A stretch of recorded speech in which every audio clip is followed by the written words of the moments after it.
ओम श्री गणेशाय नमः। जय तुलसी मैया। दोस्तों, एकादशी व्रत का पारण जितना आवश्यक है उतना ही महत्वपूर्ण है उसमें तुलसी माता की पूजा एवं उनका सम्मान।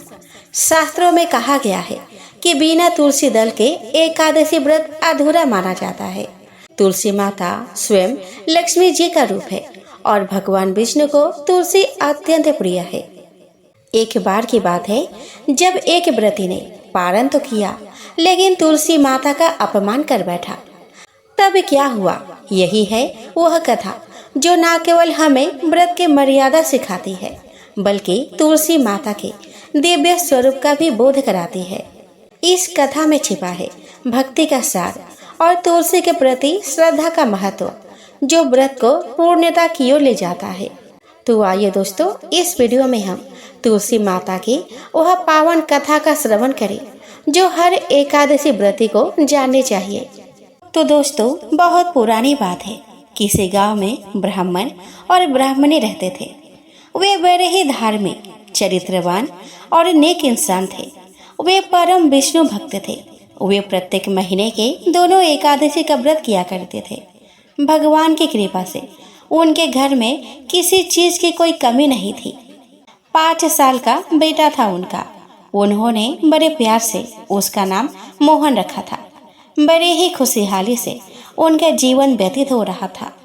एक बार की बात है, दोनों दंपत्ति निर्जला एकादशी का व्रत रखा। 10वीं का नियम पूरे विधि विधान से करी। एकादशी के दिन निर्जला उपवास रहे। एक बूंद जल तक वे ग्रहण नहीं किए।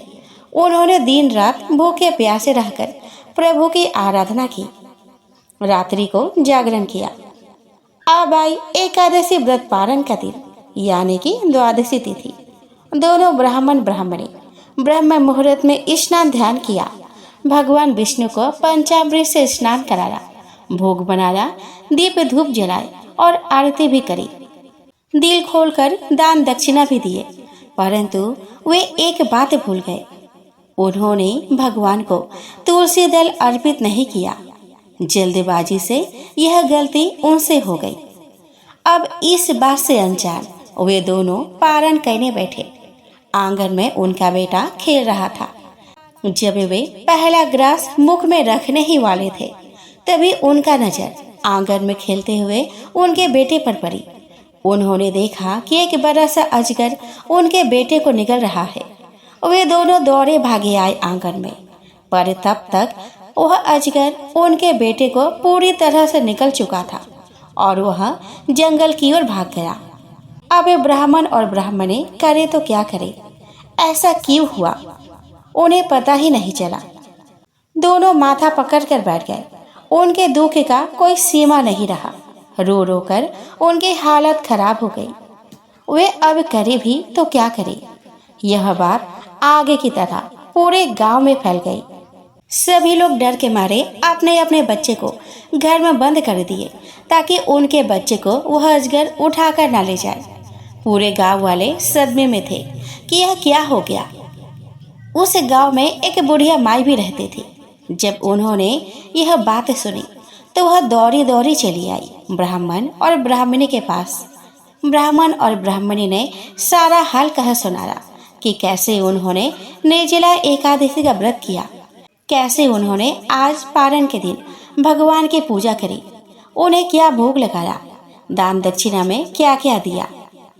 बुढ़िया माई ने जब छानबीन की तो उन्हें पता चला कि आज के दिन वे भगवान को तुलसी दल का भोग नहीं लगाया है। तब बुढ़िया माई ने ब्राह्मण और ब्राह्मणी से कहा कि तुम लोगों ने एकादशी का व्रत तो की, पर बिना तुलसी अर्पण किए भगवान का भोग लगाया। यह व्रत अधूरा है। जिस तुलसी को श्री हरि के चरणों में स्पर्श प्राप्त है उसका तिरस्कार कर तुमने पुण्य की जगह अपुण्य कमाया है। तुलसी दल के बिना भगवान विष्णु भोग ग्रहण नहीं करते हैं। उन्हें भोग न लगा के तुम लोग पारण करने बैठ गए, इसीलिए शायद वे तुम लोगों से नाराज हो गए हैं। यह सुनकर ब्राह्मण और ब्राह्मणी दोनों कांप उठे। उन्होंने बुढ़िया माई से कहा कि हे माता, अब आप ही बताइए कि अब हम क्या करें। बुढ़िया माई ने कहा कि तुम लोग देर न करो, अभी भी समय है। भगवान को दोबारा भोग लगाओ और हाँ, इस बार तुलसी दल चढ़ाना नहीं भूलना और अपने गलती की माफी भी मांगना। ब्राह्मण और ब्राह्मणी ने ठीक वैसा ही किया। भगवान विष्णु को भोग लगाया, तुलसी दल अर्पित करी, तुलसी माता का पूजन अर्चन किया, उन्हें भी भोग लगाया, जल अर्पित करी और अपने गलती की माफी भी मांगी। देखते ही देखते वह विशाल अजगर जंगल से वापस आया और उसके पुत्र को उगलकर फिर जंगल के तरफ चला गया। भगवान विष्णु, तुलसी मैया और एकादशी माता की कृपा से उनका बच्चा सही सलामत था। तो दोस्तों, इस कथा से यह सिद्ध होता है कि तुलसी माता के बिना विष्णु पूजा अधूरी है। पारण के समय भगवान को तुलसी दल सहित भोग लगाना आवश्यक है। तुलसी न केवल एक पवित्र पौधा है, बल्कि वह साक्षात देवी है, जिनकी पूजा से पापों का नाश होता है। तो दोस्तों, व्रत की पूर्णता केवल उपवास में नहीं, भावना और नियमों के पालन में है। एकादशी व्रत के पारण में तुलसी माता का पूजन, उनका सम्मान और तुलसी दल अर्पण करना, यह सब ना भूले, क्योंकि यही है सच्चे व्रत की पूर्णता। तो प्रेम से बोलिए तुलसी मैया की जय। दोस्तों, एक गांव में एक गरीब बुढ़िया रहती थी। उसका अपना सगा कोई नहीं था। वह दिन रात कान्हा जी के भक्ति में लीन रहा करती थी और रोज सुबह गंगा स्नान करने जाती थी। उस निर्धन बुढ़िया की भक्ति से भगवान कृष्ण बहुत ज्यादा खुश थे और वह खुद उसके कुटिया की खिड़की पर एक कटोरी में खिचड़ी रखकर रोज चले जाते थे, जिसे कि वह बुढ़िया नहाकर आने के बाद खा लेती थी। बरसों तक यह सिलसिला चलता रहा, लेकिन उसके पड़ोसन को इस बात की काफी जलन थी। एक दिन जब बुढ़िया नहाने गई थी और कृष्ण जी उसके घर की खिड़की पर खिचड़ी रख कर गए, तो वह दुष्ट पड़ोसन ने वो खिचड़ी का कटोरा घर के पिछवाड़े फेंक दिया।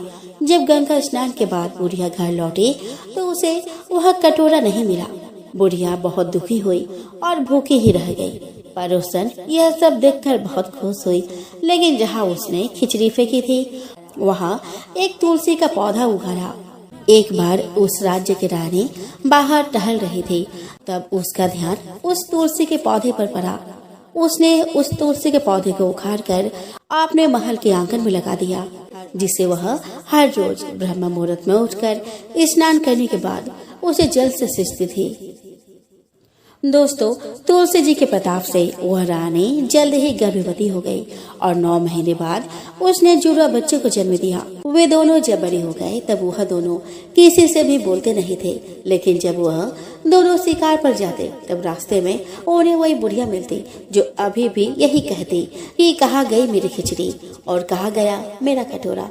बुढ़िया की बात सुनकर वह दोनों कहते कि हम है तेरी खिचड़ी और हम है तेरा कटोरा। हर बार जब भी वह शिकार जाते तो बुढ़िया यही बात कहती, वह दोनों वही उत्तर देते। यह बात जब राजा को पता चली तो वह बहुत हैरान हुए। उन्होंने तुरंत सैनिकों को उसे लाने के लिए भेजा। दरबार में जब वो बूढ़ी महिला पहुंची तो राजा ने पूछा कि मेरे दोनों बेटे किसी से बात नहीं करते, लेकिन आपसे बात करते हैं, क्यों और कैसे? इस पर बुढ़िया ने कहा कि मुझे ये सब तो नहीं पता, लेकिन हाँ, मैं तो अपना खिचड़ी वाला कटोरा खोज रही थी। तब एक दिन ये दोनों मुझे मिले और कहने लगे कि मैं आपका कटोरा हूँ और मैं ही आपकी खिचड़ी हूँ, और तब से ये मुझसे मिलने आने लगे। राजा को यह सब सुनकर काफी हैरानी हुई, लेकिन उसने बुढ़िया को प्रणाम किया और उन्हें राज दरबार में विशेष अतिथि बनाकर हमेशा के लिए रख लिया। यह बात देखकर दोनों राजकुमार काफी प्रसन्न हुए। उन्होंने तुरंत राजा को प्रणाम किया और दोनों ने बोलना प्रारंभ कर दिया। संयोग से यह सब कार्तिक माह में हुआ था।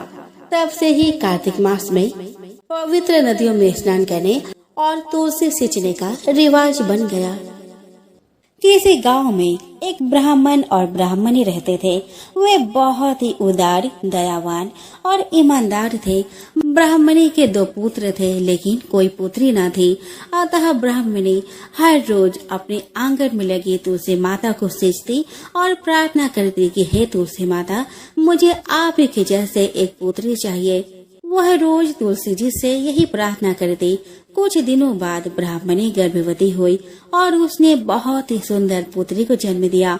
पुत्री में तुलसी माता के सदृश ही गुण थे और वह तेजस्वी प्रतीत हो रही थी। ब्राह्मण बहुत ही गरीब था। पूजा पाठ के समय जो दान में मिलता उसी से ही उसका और उसके परिवार का गुजर बसर होता था। ब्राह्मण और ब्राह्मणी ने अपने बच्चे का नाम सुवर्णलेखा रखा। सुवर्णलेखा की एक बहुत ही अच्छे दोस्त थी जिसका नाम था चमेली। दोनों एक ही साथ घूमते, खेलते, नाचते और गाते। एक के बिना दूसरे का कोई काम न चलता था। सुवर्णलेखा को तुलसी माता से एक वरदान प्राप्त था कि कोई भी व्यक्ति अगर सच्चा मन से उस पर एक मटकी पानी डाले तो वह तुलसी के पौधे में बदल जाती एवं उसमें मोतियों का फूल लगते एवं जब दूसरे मटकी का पानी उस पर डाला जाता तो वह पुनः लड़के रूप में आ जाती। लेकिन यह बात स्वयं सुवर्णलेखा को पता नहीं था। एक रात खुद तुलसी माता ने उसे स्वप्न में आकर बताई। सुबह नींद से उठने के बाद उसने यह बात अपने सहेली को बताई। बात को सिद्ध करने के लिए एक दिन सुबह जब सब सो रहे थे तब सुवर्णलेखा ने अपने सहेली को बोली कि जाओ 2 मटके पानी भर लाओ। एक मटके पानी अभी मेरे ऊपर डालना और दूसरे मटके पानी पौधे बनने के बाद मेरे ऊपर डालना। सहेली ने ऐसा ही किया। पहले मटके के पानी डालते ही वह एक सुंदर शाखा प्रशाखा युक्त तुलसी के पेड़ में बदल गई और उसमें मोती के फूल उगने लगे। पौधा बने सुवर्णलेखा ने अपने सहेली से कहा कि मेरे ऊपर लगे मोती को तोड़ो, लेकिन संभल कर तोड़ना ताकि मेरी टहनी ना टूट जाए। सहेली ने सारे मोती तोड़ लिए। उसके बाद सहेली ने दूसरे मटके के पानी उस पर डाली। वह तुलसी का पौधा दोबारा लड़की के रूप में आ गई। इन मोतियों से माला बनाकर वह बाजार में रोज बेच आती। उन पैसों को वे अपने माँ बाप को दे आती। माँ बाप के पैसे के बारे में पूछने पर सुवर्णलेखा ने सारी सच्चाई बता दी। तुलसी माता की जय हो। तुलसी माता की कृपा से उनके घर की अवस्था सुधरने लगी, परंतु उन्होंने यह बात छुपा कर रखी। यह घटना अब रोज की हो गई। दिन बीतने के साथ साथ ब्राह्मण अब धनवान हो गया था। सुवर्णलेखा देखने में बहुत ही सुंदर थी। एक बार बाजार से आते वक्त उस राज्य के राजकुमार से उसका मुलाकात हुआ और देखते ही देखते दोनों में प्यार हो गया। राजकुमार सुवर्णलेखा से सच्चा प्यार करता था और सुवर्णलेखा भी राजकुमार से सच्चा प्यार करती थी। दोनों परिवार के मत मिलने पर दोनों का विवाह हो गया। सुवर्णलेखा अपने ससुराल चली गई। सुहाग रात के दिन सुवर्णलेखा ने अपनी सच्चाई अपने पति यानी कि राजकुमार को बताई। राजकुमार से बोली कि तुम 2 मटकी पानी भर कर ले आओ। राजकुमार 2 मटकी में पानी भर कर लेकर आए और 1 मटकी का पानी उस पर डाला। पानी डालने के साथ ही वह तुलसी के पौधे में बदल गई। उसमें मोतियों का ढेर लग गए। राजकुमार यह देखकर आश्चर्यचकित रह गया। फिर उसने दूसरे मटके की पानी डाली तो वह पुनः लड़की के रूप में आ गई। सुवर्णलेखा राजकुमार को बताती है कि यह सब तुलसी माता का दिया गया वरदान है और दोनों सो जाते हैं। सुबह जब राजकुमार का बहन अपने भैया के कक्ष में आती है तो वह आश्चर्यचकित रह जाती है क्योंकि पूरे कमरे में मोती बिखरे पड़े थे। उसने भाभी से पूछा कि भाभी क्या बात है। ननद के हट करने पर भाभी सब कुछ बता देती है। ननद बहुत चंचल थी। वह यह बात अपने दोस्तों को बता देती है। ननद अपने भाभी से बार बार मोती के पेड़ बनने को कहती है और राजकुमार मना कर देता है। एक बार राजकुमार को राज्य से बाहर कोई काम से जाना पड़ा। ननद इसी समय का फायदा उठाकर भाभी के पास जाती है और मोती के पेड़ बनने के लिए हट करती है। भाभी के मना करने पर वह बोलती है कि भाभी सिर्फ एक बार ही, उसके बाद मैं आपको कभी भी नहीं कहूँगी। भाभी मान जाती है और वह कहती है कि यह आखिरी बार तुलसी का पौधा बनेगी। दूसरे दिन ननद भाभी को लेकर दूर के एक बगीचे में गई। 2 मटकी पानी भरा। उसने पहला मटके के पानी उस पर डाला। पानी डालते ही वह तुलसी का पौधा बन गई। तुलसी के पौधा बनते ही ननद अपने दोस्तों को जो कि पेड़ों के पीछे छिपकर सब देख रहे थे, उनको पुकारती है। वे सभी बाहर निकल आते हैं। उसने अपने दोस्तों से कहा कि देख, मैंने बोला था ना कि मेरी भाभी मोती का पेड़ बनती है, अब विश्वास हुआ ना। और ननद के दोस्त बहुत ही बदमाश थे। वो मोती को उसके टहनियों के साथ तोड़ने लगे, टहनिया को पकड़ पकड़ कर झूमने लगे, जिसके कारण तुलसी के कई डाल टूट गए। सभी दोस्त मोती तोड़कर वहां से भाग गए। ननद ने जैसे तैसे दूसरे मटके के पानी डाली और वहां से भाग गई। पानी ठीक से ना पड़ने के कारण वह पौधा आधे ही लड़की बन पाई थी। शाम हो गई, भाभी घर पर ना पहुंची। ननद से पूछने पर ननद ने बोल दिया कि मुझे नहीं पता, मैं तो आज दिन भर घर पर ही थी। चारों ओर सुवर्णलेखा को खोजा गया, पर सुवर्णलेखा कहीं नहीं मिली। कुछ दिन बीत गए। एक लकड़हारा उसी जंगल में वह लकड़ी काटने आया। उसने सारे टूटी टहनियों को लकड़ी समझकर उठा लिया और अपने ठेले गाड़ी में रखकर अपने घर को चला गया। इधर काम खत्म होने पर राजकुमार अपना घर वापस आया एवं सुवर्णलेखा को ढूंढने लगा। लोगों ने कहा कि वह घर छोड़कर भाग गई है, पर राजकुमार को विश्वास नहीं हुआ। राजकुमार सुवर्णलेखा के बिना उदास रहने लगा।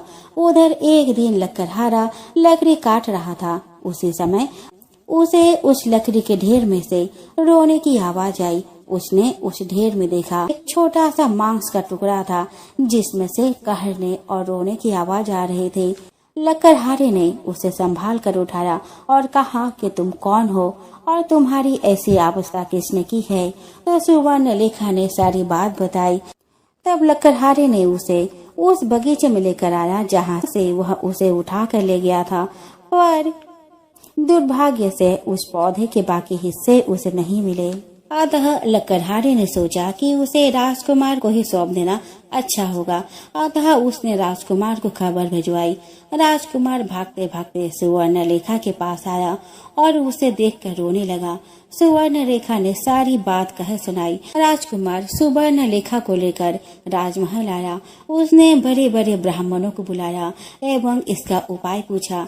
ब्राह्मणों ने कहा कि यह तुलसी जी का वरदान है, तो तुलसी माता ही इसका कोई रास्ता दिखाएगी। सब ने तुलसी माता की गुहार लगाई और तुलसी माता प्रकट हुई। उन्होंने सुवर्णलेखा को ठीक कर दिया एवं आशीर्वाद देकर अंतर्ध्यान हो गई। राजकुमार ने अपनी बहन एवं उसके दोस्तों को दंडित किया एवं राज्य से निकाल दिया। सुवर्णलेखा एवं राजकुमार खुशी खुशी रहने लगे।